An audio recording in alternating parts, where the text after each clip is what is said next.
Radhe Radhe everyone, Radhe Radhe Mummy. So today is Sunday, October 31st, 2021. We're here with our usual quick recap video that we're recording now for today's class and the content we covered. I'll go ahead and share my screen and then we'll get into a brief dialogue. Again, chapter 4, Bhagavad Gita, Jnana Karma Sannyas Yog.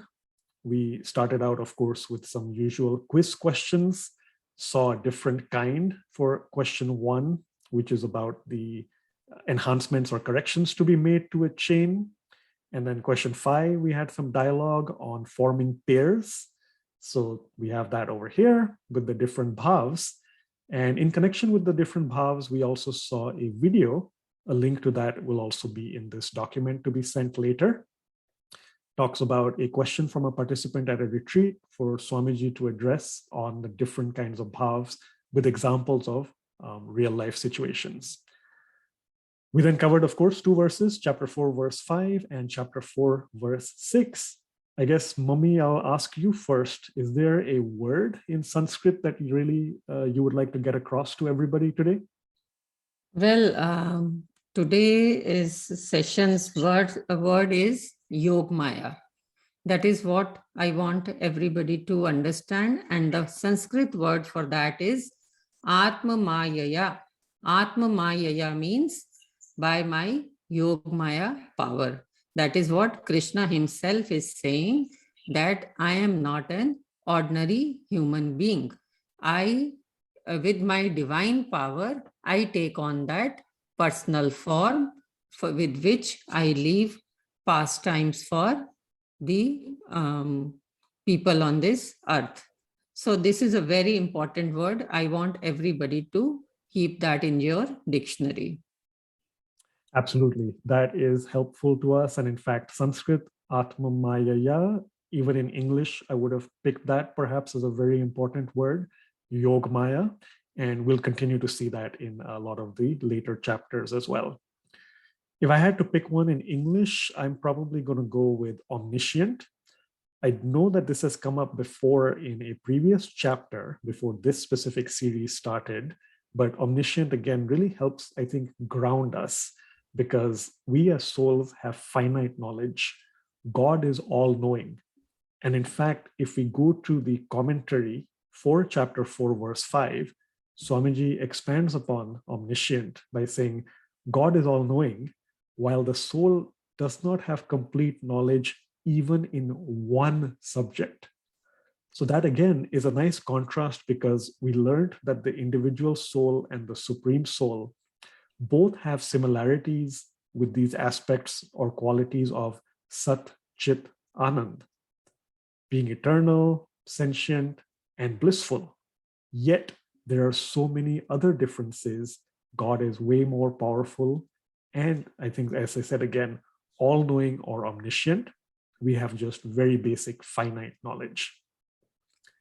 Gagan, can you explain these 3 words also? Eternal, sentient, and blissful?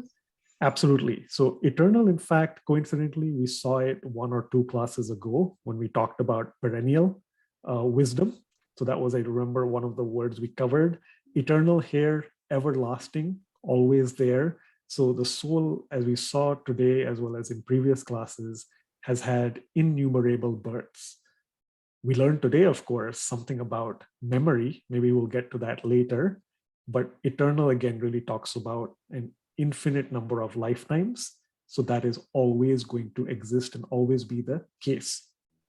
Sentient is to do with the ability of being able to perceive with the senses. Or as we think about the soul that we are in this human body, it is being able to provide consciousness. So that is again coming from the word sentient. And blissful, of course, Anand, we've seen that perhaps in Hindi and also in Sanskrit. True happiness, not the material kind, but the spiritual kind, the divine love, complete bliss. That is referring to how Anand is blissful. So that is again Sat, Chit, Anand. And I think let's recount these similarities about the soul and supreme soul. They have these similarities. They are both Sat, Chit, Anand. Now, there are some very important differences. Some people think that we are soul, God is soul, we are same. No, let's understand the differences. Can you explain on those? Absolutely. So again, we see the word pervading or all pervading. God is everywhere. The soul can only pervade the body that it's in. So again, a fundamental difference here in terms of space and inhabiting a body, or for God, being everywhere or all pervading. We've talked about power. God is all powerful. We'll get back to this one because I do want to mention this. It's a good precursor, mummy, there. And God creates the laws of nature. We are subject to the laws of nature. God upholds the entire creation. Next slide, we see that Swamiji has mentioned that the soul is upheld by God. And we talked about omniscient, all-knowing. Here, coming back to this one, this aspect of liberation, we actually gave a nice example of one of Maharajji's bhajans, Nitya Seva Mangu Shama Shama Te. You'll have to help me with the rest, Mom, but Na bhukti nahi mukti mangure. Nit seva mangu, shama teri, nahi bhukti nahi mukti mangure. And indeed, here Swamiji tells us that we recognize that God is all powerful, but we as individual souls do not even have the power to liberate ourselves from this Maya-based world without God's grace. And so this bhajan that we just sang out briefly talks about that, saying that we are trying to seek service and devotion, divine love towards God. We are not asking God for bhukti, to do with bhog or pleasures of this materialistic world, or even all the way up to Brahma's abode. We're not asking for that, nor are we asking directly for mukti, which is again the whole aspect of liberation, because we see here it cannot be done without God's grace. So let's just continue to build our journey seeking this union with God through divine love and service. All we ask for is service. And I think we mentioned as well that this is related to Dasya Bhav. So again, to tie that into Bhavs and one of the quiz questions from today. Also, Gagan, let's talk about this verse, in which Shankaracharya states, Ya Vasudeve Anishwara Sarvajnana Shanka Murkha Nam Tam Pariharan Shri Bhagavan Uvacha.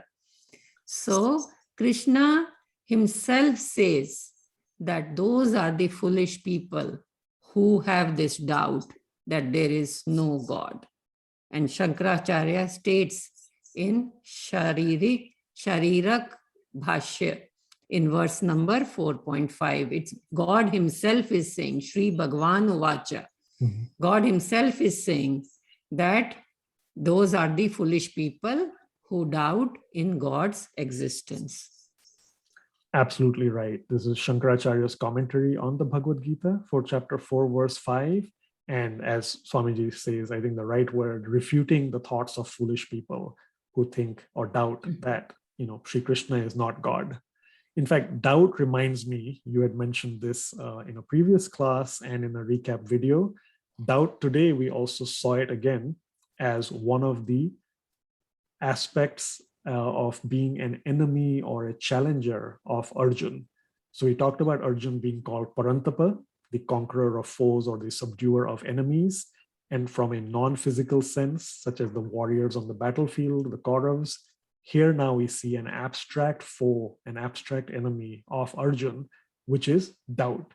So Swamiji mentions that here, Shri Krishna telling Arjun, do not accept defeat before doubt that has crept into your mind, be situated in wisdom. And doubt, again, as a reminder to everybody, Mummy had said, we convert that instead into faith, and we'll continue seeing that as the verses progress. Yes, very rightly said. Yes, we have to have faith, because in Bhagavad Gita, right here, we are studying, we are reading that Krishna himself has spoken these words, that he is God, He is not an ordinary human being. So let's have faith and increase our bhakti quotient by attending the 48-hour kirtan, which is going on right now. And very soon Swamiji's hour is going to start. So I want to get on to there before quickly finishing this recap video.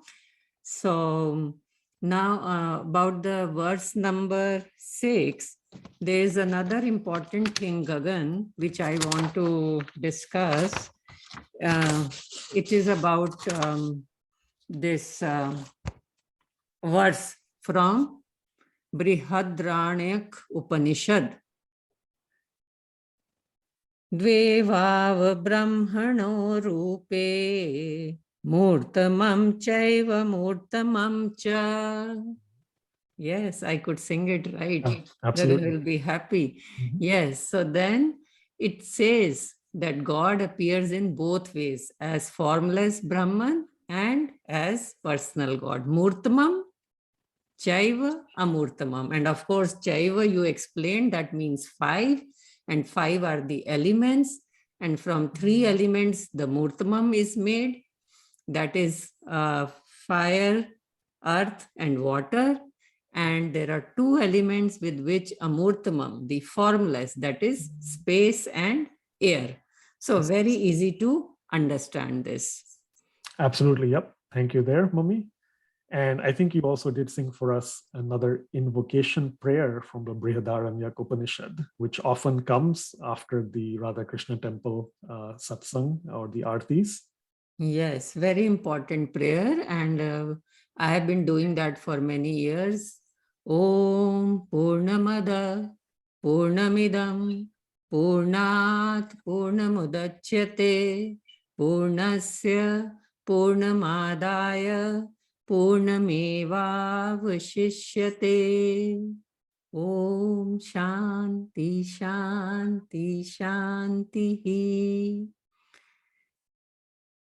So Absolutely. you can explain the meaning? Yeah, Shanti Mantra is one of the names for it. In fact, the last few words Mummy said, really Shanti, peace, requesting and asking peace. And that is the beginning of one's journey to be able to understand much more about consciousness, but also this entire appreciation of God being perfect, fully complete. So God having both the forms, both the manifestations, or both aspects of having a form or being formless as well. And that really is one of the openings, as I mentioned, for the Brihadaranyaka Upanishad. Yep. I think in concluding thoughts, Mummy, does anything come to your mind about any of the Yes, slogans? very important. I loved the catchphrases you have given. Excuse me. The catchphrases you have given for the 2 verses. One is memory like an elephant, if only. Even I didn't know about it. So you quoted Scientific American, and where it says that elephants have very good memory. And once we understand this catchphrase, it helps us to learn the meaning of the verse. That Krishna says that you don't know, Arjun, about your previous births, but Krishna knows of all the previous births, and all of us have been born many, many times. And the second catchphrase was sister power. And you mentioned twin sister power, and you explained the birth of Krishna and how the daughter was swapped. You can explain it, Gagan? Yeah, absolutely. At the same time that Sri Krishna was born on Janmashtami, there was a swapping of fetuses in the wombs as well. And some of you might be familiar with this story, but Sri Krishna's, in fact, twin or twin half sister, perhaps you can say, was born actually at the same time in the prison in which Vasudeva and Devaki were captive. So when Kans had come to kill that 8th child, this baby had actually gone up against the wall, and she revealed herself in the 8-handed goddess form, Durga, and in fact, as a manifestation of Yogmaya, Sri Krishna's divine power himself. And that is, of course, where she gave this celestial message to Kans that the person he was looking for was already born elsewhere and not in that prison. He was actually with Nanda and Yashoda, and he was, of course, going to be taking Kans's life later on as an adolescent. But the point again is here, the twin aspect, the sister power, it's this divine power and energy of Sri Krishna known as Yogmaya. And in many, many subsequent chapters, we'll be talking much more about, again, this aspect of the completeness of God through the male and female attributes, the male and female powers, Shakti, and so on. So we'll save that for later times, but just a quick mention of Yogmaya here and the story behind it. So with that, I think it gives a good recap. I believe, yes, that hopefully covers everything for today. And again, as we mentioned, Diwali week, wishes in advance to everybody. Hopefully people are returning to the Akhand Kirtan either as we speak or by the time you get or receive, look at this video. And next Sunday, we shall meet at the same time for most people. But because of the daylight saving time ending, at least for people in India, it's going to be as if the class is 1 hour later. So currently, if you've been joining us at 7:45 p.m. in India, next Sunday, November 7th, 2021, you'll be joining us at 8:45 p.m. IST. If you're in North America, Europe, I understand that the time change and the difference would keep us at the same place. So it's still going to be 9:15 a.m. Central Time, 10:15 a.m. Eastern Time, and correspondingly in your time zone. We'll also send a reminder in the WhatsApp group message. Yeah. Yep. With that, we take your leave. Hope it helps everybody. Those who could not attend the class, this recap video will help you to see what happened in today's session. Thank Absolutely. you and Radhe Radhe. Thank you everyone as well. Thank you, Mummy. Radhe Radhe. Radhe Radhe.